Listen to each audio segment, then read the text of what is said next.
من الشیطان الرجیم بسم اللہ الرحمن الرحیم رب اشرح لی صدری ویسر لی امری واحلل عقدۃ من لسانی یفقهوا قولی رب یسر ولا تعسر وتمم بالخیر آمین یا رب العالمین۔ حدیث نمبر 38 پڑھیں گے انشاءاللہ عز و جل۔ عن عائشہ رضی اللہ عنہا قالت، حضرت عائشہ رضی اللہ تعالیٰ عنہ سے روایت ہے، وہ کہتی ہیں قال رسول اللہ صلی اللہ علیہ وسلم، آپ صلی اللہ علیہ وسلم نے فرمایا، من احدث فی امرنا ھذا ما لیس فیہ فہو رد، کہ جس نے ہمارے اس کام یعنی دین میں کوئی نئی بات نکالی جو اس میں نہیں تھی تو وہ بات رد ہے، مردود ہے، یعنی ریجیکٹڈ ہے۔ اللہ اکبر۔ تو کیا کہا جا رہا ہے ہمیں کہ ہر وہ بات جو انسان دین میں ایڈ کرے جو نہیں ہے، ہمارے نبی صلی اللہ علیہ وسلم نے نہیں بتائی، تو وہ کیا ہے؟ وہ بات نہیں مانی جائے گی، ریجیکٹڈ ہے۔ اسے کہا جاتا ہے بدعت۔ بدعت کیا ہوتی ہے؟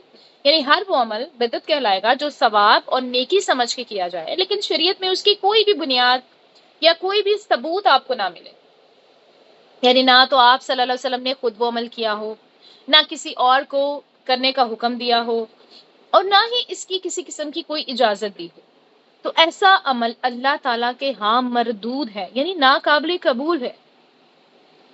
دیکھیے، ہمارے دین کو نا سب سے زیادہ نقصان پہنچانے والی جو چیز ہے نا وہ بدعات ہے۔ کیوں؟ کیونکہ بدعات جو ہوتی ہیں نا وہ نیکی اور ثواب سمجھ کے کی جاتی ہیں، اس لیے بدعتی انہیں کبھی بھی ترک کرنے کا تصور بھی نہیں کر سکتا۔ جبکہ دوسرے گناہوں کے معاملے میں کیا ہوتا ہے؟ انسان کو جب پتہ چلتا ہے کہ میں کوئی گناہ کر رہا ہوں، اسے گناہ کا احساس ہو جاتا ہے، تو ہم اس سے ایکسپیکٹ کر سکتے ہیں کہ وہ اس کو چھوڑ دے گا، ٹھیک ہے۔ بہت سارے گناہگار ایسے ہیں جو اپنے گناہوں پہ توبہ کرتے ہیں، اللہ تعالیٰ سے معافی مانگتے ہیں، چھوڑ دیتے ہیں۔ لیکن جو بدعت کرنے والا ہوتا ہے وہ کیا کرتا ہے؟ وہ تو دین میں نئی بات کیا ہے، وہ دین میں تو بات ہے نہیں، لیکن اس کو ثواب سمجھ کے کر رہا ہے، تو وہ تو کبھی بھی نہیں چھوڑے گا۔ آپ حساب لگانے، آپ کے آس پاس بہت ساری ایسی چیزیں ہو رہی ہیں، بہت سارے ایسے فنکشنز، فیسٹیولز منائے جاتے ہیں، اللہ اکبر، دین کے نام پہ، لیکن ان کی کوئی حقیقت نہیں ہے۔ اور اگر ان کو روکنے کا کہا جائے تو الٹا ہمیں بولنا شروع کر دیتے ہیں کہ آپ لوگ تو یقین نہیں رکھتے۔ اس لیے حضرت سفیان ثوری رحمہ اللہ فرماتے ہیں کہ شیطان کو معصیت کے مقابلے میں یعنی گناہوں کے مقابلے میں بدعت زیادہ محبوب ہے، کیونکہ گناہ تو انسان چھوڑ دیتا ہے، بدعت نہیں چھوڑتا ہے۔ تو اگر ہم شریعت کی نگاہ میں دیکھیں نا تو دو میجر ایسے گناہ ہیں جنہیں ترک کیے بغیر کوئی نیک عمل قابل قبول نہیں ہوتا، نہ ہی اس کی توبہ قبول ہوتی ہے۔ پہلا تو ہے شرک، کیونکہ شرک کی معافی نہیں ہے، ظلم عظیم ہے۔ جب تک انسان توبہ کر کے دنیا سے نہ جائے اس کی معافی نہیں، اور ہم تو اس کے لیے دعائیں مغفرت بھی نہیں کر سکتے جو مشرک مرا ہو۔ اور دوسری چیز ہے بدعت۔ ہمارے معاشرے کے نا ایک بڑے طبقے کے بیشتر عقائد و اعمال کی بنیاد جو ہے نا وہ صرف ضعیف اور موضوع روایات پر ہے۔ اب انہوں نے اپنے اس غیر مسنون اور یہ جو نئے افعال انہوں نے دین میں ڈال دیے ہیں نا، انہیں ایک سرٹیفکیٹ دینے کے لیے کیا کیا ہے، بدعت کو بدعت حسنہ اور بدعت سیئہ میں تقسیم کر دیا۔ آپ نے یہ دو ٹرم سنی ہوگی، کچھ کہتے ہیں یہ تو بدعت حسنہ ہے، اللہ اکبر۔ اب لوگ کیا کہتے ہیں، بدعت حسنہ ہے کوئی بات نہیں، یہ تو کر سکتے ہیں، یہ تو اچھی ہے، اور بدعت سیئہ جو ہے نا وہ واقع گناہ ہے، اللہ اکبر۔ اب اصل حقیقت یہ ہے کہ آپ صلی اللہ علیہ وسلم نے دیکھیں تمام بدعات کو گمراہی قرار دیا ہے، اور گمراہی کہاں لے کے جائے گی؟ جہنم میں۔ جسٹ امیجن کہ اگر مغرب کی نماز کی 2 سنتوں کی بجائے آپ 3 سنتیں پڑھیں تو کیا یہ بدعت حسنہ ہوگی یا دین میں تبدیلی تصور کی جائے گی؟ obviously یہ دین میں تبدیلی ہے، یہ کوئی بدعت حسنہ نہیں ہے۔ لوگ کہتے ہیں جہاں پہ نیکی کا حکم ہو رہا ہے نا وہ بدعت حسنہ ہے، اس کو ہم لے سکتے ہیں۔ نو، ہم نہیں لے سکتے بھائی۔ ہم تو انہی پہ عمل کر لیں جو ہمارے نبی حضرت محمد صلی اللہ علیہ وسلم نے ہمیں احکامات دیے ہیں یا انہوں نے کیے ہیں، وہی ہم سے نہیں ہو پاتا ہے، اس سے ہی ہم کوسوں دور ہیں۔ کہاں یہ کہ ہم نئی چیزیں ایڈ کر لیں، اپنے پاس سے دین بنا لیں۔ نعوذ باللہ، کیا آپ صلی اللہ علیہ وسلم نے ہم تک پورا دین نہیں پہنچایا؟ پہنچایا ہے انہوں نے تو. اصل حقیقت یہ ہے کہ بدعت حسنہ کے چور دروازے نے نا دین میں بدعت کو پھیلانے اور رائج کرنے میں سب سے زیادہ اہم کردار ادا کیا ہے. اب دیکھیں بہت ساری مسنون عبادات ہیں، ان کے مقابلے میں نا غیر مسنون اور من گھڑت عبادات کو جگہ دے دی گئی ہے اور ایک نئے دین کی عمارت کھڑی کر دی گئی ہے. اب یہ جو پیری مریدی کے نام پہ، ولایت کے نام پہ، خلافت، طریقت، نسبت، اجازت، یہ کرم، یہ فیض و کرم، یہ خانقاہیں، یہ درگاہیں، یہ جو اس طرح کی اصطلاحات ہمیں آج کل سننے کو ملتی ہیں نا، یہ انہی بدعات کا نتیجہ ہے. پھر آپ دیکھیں ایک فاتحہ شریف ہوتی ہے، سنا ہوگا آپ سب نے، ایک کل شریف ہوتا ہے، کوئی 10واں شریف کر رہا ہے، کوئی 40واں شریف ہو گیا، کوئی نیاز شریف ہو گیا، کوئی عرس شریف ہو گیا، کوئی میلاد شریف ہو گیا. سبحان اللہ، یہ خود ساختہ ہیں. یہ وظائف کا نام بھی آپ نے بہت سنا، جیسے بھی ہم ذکر کر رہے تھے. تو وظائف جیسے غیر مسنون بدعی افعال کو عبادت کا درجہ دے کر لوگوں نے کیا کیا ہے؟ تلاوت قرآن، نماز، روزہ، زکوٰۃ، حج، تسبیح، تحلیل، ذکر الہی، ان کے برابر قرار دے دیا. اللہ اکبر. اور جیسے ہم بات کر رہے تھے کہ وظائف کے نام پہ تو عوام ویسے پاگل ہی ہو جاتے ہیں، بس یہ کلمات پڑھ لیں، ان کو لگتا ہے کہ ہماری زندگی بدل جائے گی بس یہ 2-4 کلمات پڑھنے سے. اللہ اکبر، بغیر کسی محنت کے. کیا آپ صلی اللہ علیہ وسلم نے بیٹھ کے بس تسبیحات ہی کی ہیں؟ کیا انہوں نے پریکٹیکل لائف نہیں اسپینڈ کی؟ ہمارے پاس ان کی کوئی سیرہ نہیں ہے، ہمیں ان کا لائف سٹائل نہیں پتہ چلتا کہ کیسے کیسے کس طرح کے کٹھن مرحلوں سے گزر کے انہوں نے زندگی گزاری، کتنے مصائب، کتنی تکالیف، کتنی پریشانیاں ان کی زندگی میں آئی. وہ بھی ایک وظیفہ کر کے بیٹھ جاتے، اور رزق بس رزق ہوتا ہمارے گھروں میں، ہاں وہ بھی ایک وظیفہ کرتے اور ان کو اللہ بیٹا دے دیتے. ٹھیک ہے نا، بیٹا نہیں تھا ان کے پاس. مشرکین مذاق بھی اڑاتے تھے، تانے بھی دیتے تھے، لیکن وہ اس طرح نہیں تھے کہ ایک لفظ پکڑ کے بیٹھ جائیں کہ ہاں جی بس پڑھ لیا اور بس اب مجھے بیٹا مل جائے گا. ایسی تھوڑی گزرتی ہے زندگی. ہم اپنی زندگیوں کو بدلنا چاہتے ہیں لیکن صرف 2-4 کلمات کے ذریعے، بس بے جادو ہو جائے اور ہماری زندگی بہترین ہو جائے. اللہ اکبر. اور سب سے بڑی بات تو یہ دیکھیے کہ ان کلمات کو کس کی طرف منسوب کرتے ہیں لوگ؟ آپ صلی اللہ علیہ وسلم کی طرف، جو آپ صلی اللہ علیہ وسلم نے کبھی کہے ہی نہیں ہے. اور آپ دیکھیں ان وظائف کی تعداد جو ہوتی ہے نا، سبحان اللہ، 1,00,000، 40,000، 5,00,000، 1 کروڑ، بس یہ چل رہی ہوتی ہیں. آپ مجھے بتائیں ذرا، جتنا بھی آپ کا علم ہے، آپ نے کبھی کوئی ایسی حدیث، اتھینٹک حدیث سنی ہے جس میں آپ صلی اللہ علیہ وسلم سے اتنی زیادہ کوانٹٹی ثابت ہو؟ سچی بتائیے گا جی، بتائیں.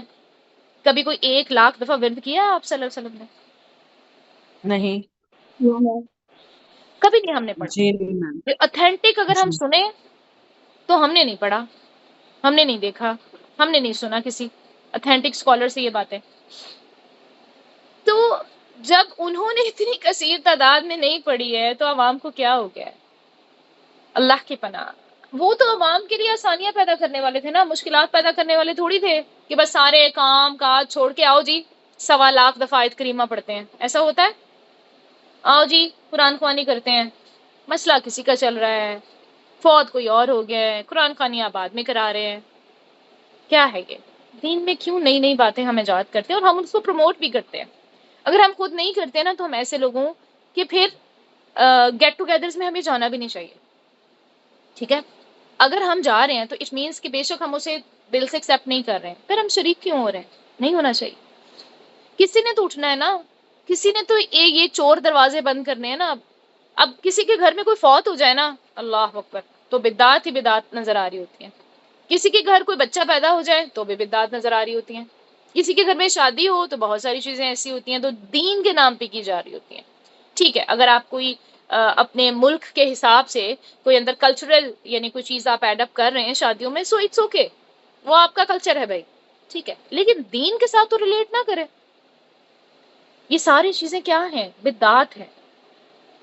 وہ باتیں جو قرآن و سنت میں موجود ہی نہیں ہے، ہم ان کو کیا کہیں گے؟ دین میں نئی بات ایجاد ہوئی ہے اور وہی بدعت ہے.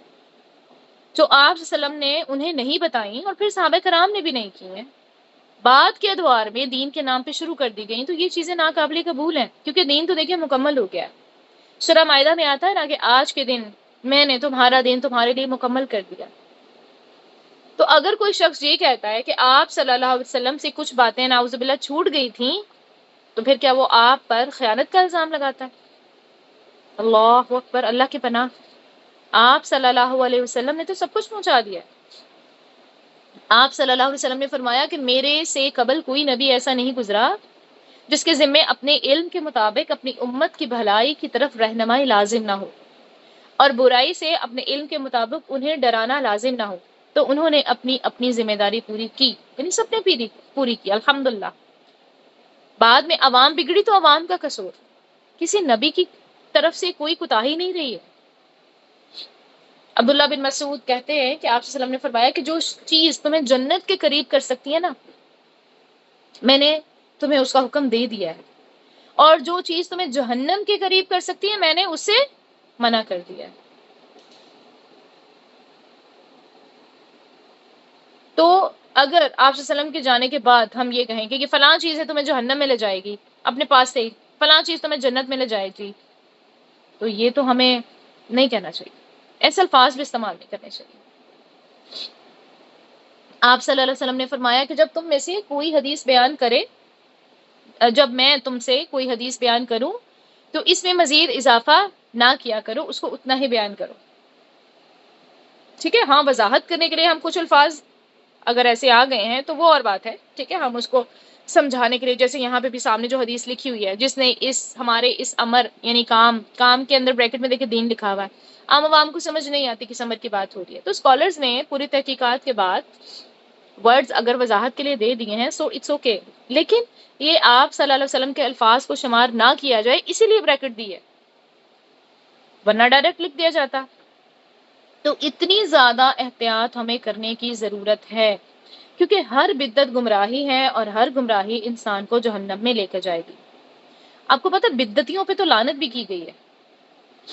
آپ صلی اللہ علیہ وسلم نے فرمایا کہ مدینہ اس جگہ سے اس جگہ تک حرم ہے، اور یہ کہ اس کے درختوں کو نہ کاٹا جائے اور یہاں کوئی بدعت ایجاد نہ کی جائے، جس نے یہاں کوئی بدعت ایجاد کی اس پر اللہ، فرشتوں اور تمام لوگوں کی لعنت ہے۔ لعنت کیا ہوتا ہے؟ اللہ کی رحمت سے دوری۔ تو اللہ کی رحمت سے دوری، اللہ اکبر، یہ سہ سکتے ہیں ہم؟ تو کیوں ایسی چیزوں کو ہم داخل کر رہے ہیں اپنے دلوں میں، اپنے زندگیوں میں، جن کا دین کے ساتھ کوئی تعلق نہیں ہے؟ گناہ کرتے ہوئے نا انسان کے اندر ایک کھٹک ہوتی ہے، انسان کو غلط سمجھ کر کے آتا ہے کہ ہاں میں نے غلط کیا تھا، لیکن بدعت سے انسان دھوکا کھا جاتا ہے، اس لیے اس سے بچنا انتہائی ضروری ہے۔ جب کوئی بھی انسان بدعت دیکھیں ایجاد کرتا ہے نا، تو حدیث میں آتا ہے کہ پھر اس پر عمل کیا گیا تو اس پر ان عمل کرنے والوں کے برابر وبال ہوگا اور ان کے وبال میں کچھ کمی نہیں کی جائے گی۔ یعنی یہ سلسلہ جب تک چلتا رہے گا، آپ کی اگر کوئی ایسی ایجاد کردہ بات پہ کوئی عمل کر رہا ہے جیسے لوگ کرتے چلے آ رہے ہیں، تو اس کو گناہ ملتا رہے گا، ملٹی پلائی ہوتا رہے گا۔ غلط طریقہ جاری کریں گے تو گناہ ملے گا، اچھا طریقہ جاری کریں گے تو جب تک وہ چیز پہ عمل ہوتا رہے گا، سنت پہ عمل ہوتا رہے گا، ہمیں اجر ملتا رہے گا انشاءاللہ عز و جل۔ اور یاد رکھیں کہ یہ جو بدعت ہوتی ہے نا، دیکھیں یہ سنت کو ختم کر دیتی ہے، یعنی لوگ جب غیر ضروری چیزوں میں مشغول ہو جاتے ہیں نا تو سنتوں کو چھوڑ دیتے ہیں، اس لیے اللہ تعالیٰ کو بدعت انتہائی ناپسند ہے۔ اچھا، اب کچھ لوگوں کا سوال یہ ہوتا ہے کہ قرآن تو اللہ کی کتاب ہے جی، اللہ تعالیٰ نے اس کی حفاظت فرمائی ہے، مگر ہم کیسے مان لیں کہ حدیث بھی صحیح سلامت ہم تک پہنچی ہے؟ یہ سوال شاید کسی نے آپ سے کیا ہو یا آپ نے کہیں سنا ہو۔ جو منکرین حدیث ہوتے ہیں نا، وہ اس طرح کے سوالات ضرور اٹھاتے ہیں۔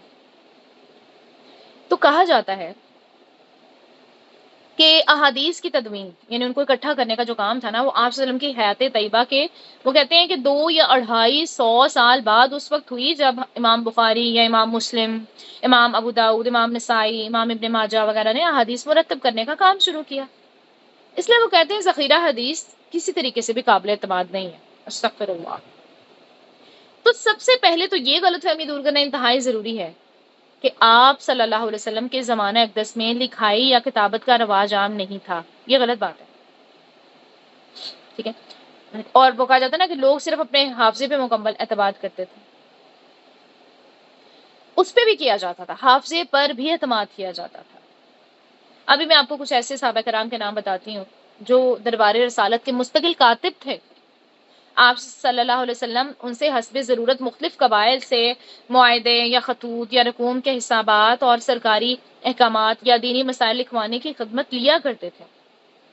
مغیرہ بن شعبہ، حضرت خالد بن سعید بن الاس، حضرت حسین بن نمیر، حضرت حذیفہ بن یمان، آپ نے نام بہت سنے ہوئے ہیں، حضرت عبداللہ بن ارقم، حضرت زبیر بن عوام، حضرت معاویہ بن ابی سفیان، حضرت زید بن ثابت انصاری، حضرت ابی بن کعب، حضرت علی بن ابو طالب، حضرت عثمان بن عفان، حضرت ابان بن سعید، اور اس کے علاوہ اور بھی بہت سارے صحابہ ہیں۔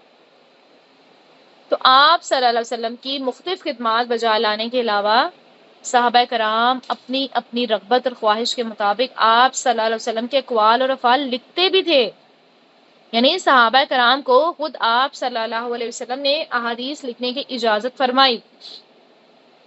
حضرت رافع بن خدیج رضی اللہ تعالیٰ عنہ کہتے ہیں کہ ہم نے دربار رسالت میں عرض کیا کہ یا رسول اللہ صلی اللہ علیہ وسلم، ہم لوگ آپ کی زبان مبارک سے بہت سی باتیں سنتے ہیں اور انہیں لکھتے ہیں، تو آپ صلی اللہ علیہ وسلم کا اس بارے میں کیا ارشاد ہے؟ تو آپ صلی اللہ علیہ وسلم نے فرمایا لکھ لیا کرو، اس میں کوئی حرج نہیں، یعنی اجازت دی انہوں نے۔ اسی طرح حضرت انس رضی اللہ تعالیٰ عنہ فرماتے ہیں کہ ایک شخص نے شکایت کی کہ اسے حدیثیں یاد نہیں رہتی ہیں، تو آپ صلی اللہ علیہ وسلم نے فرمایا کہ اپنے ہاتھ سے مدد لو، یعنی لکھ لیا کرو۔ تو بہرحال ہمارے پاس بہت سارے ایسے دلائل موجود ہیں جن سے پتہ چلتا ہے کہ عہد نبی اور عہد صحابہ یعنی تقریباً 110 ہجری تک تدوین حدیث اور کتابت حدیث ہوتی رہی، ٹھیک ہے۔ تو اس لیے اس میں اگر کوئی سوال اٹھائے آپ اس کو جواب دے سکتے ہیں، آپ کے پاس دلائل ہونے چاہیے۔ بہرحال جو بدعتی ہوتا ہے نا وہ آپ صلی اللہ علیہ وسلم کی سفارش سے بھی محروم ہوگا، حوض کوثر سے بھی محروم ہوگا۔ کچھ لوگ آپ کے پاس لائے جائیں گے لیکن پھر ان کو دور ہٹا دیا جائے گا، تو آپ پوچھیں گے کہ یہ تو میری امت میں سے ہیں، تو بتایا جائے گا کہ انہوں نے آپ کے بعد نئی چیزیں ایجاد کر لی تھیں۔ تو اس میں آپ دیکھیے کہ عقائد اور عبادات میں نئی چیزیں ایجاد کرنا جن پہ ثواب اور سزا یعنی کہ یہاں پہ تو بتائی جا رہی ہے نا، تو وہ کیا ہوتی ہیں؟ بدعات ہوتی ہیں، ٹھیک ہے۔ تو دین میں کوئی بھی نئی چیز ایجاد ہم نے نہیں کرنی ہے، اور اگر ہو چکی ہیں تو ان کو ہم نے روکنے کی کوشش کرنی ہے، ان کی اصلاح کرنے کی کوشش کرنی ہے، تاکہ ہم آپ صلی اللہ علیہ وسلم کے ساتھ جو ہماری محبت ہے اس محبت کا ثبوت دے سکیں کہ ہماری یہ محبت سچی ہے، صرف لفظی نہیں ہے، انشاءاللہ عز و جل۔ تو یہیں پہ رکھتے ہیں۔ سبحانک اللہم و بحمدک، نشہد ان لا الہ الا انت، نستغفرک و نتوب الیک۔ السلام علیکم ورحمۃ اللہ وبرکاتہ۔